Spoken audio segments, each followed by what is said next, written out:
8-ші Ә сынып оқушысы Шырбан Үміт Абай Құнанбаев. Өлең сөздің патшасы, сөз сарасы. Өлең сөздің патшасы, сөз сарасы. Қиыннан қиыстырар ер данасы. Тілге жеңіл, жүрекке жылы тиіп, теп-тегіс жұмыр келсін айналасы. Бөтен сөзбен болғанса сөз сарасы. Ол ақынның білімсіз бейшарасы. Айтушы мен тыңдаушы көбін адан, бұл жұрттың сөз танымас бір парасы. Әуелі аят хадис сөздің басы, қосарылы бәйт сымал келді арасы. Қисыны мен қызықты болмаса сөз, неге айтсын пайғамбар мен оның алласы.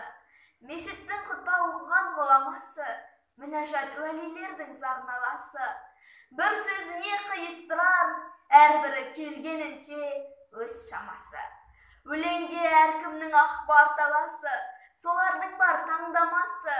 Іші алтын, сырты күміс сөз жақсын, қазақтың келістірер қай баласы.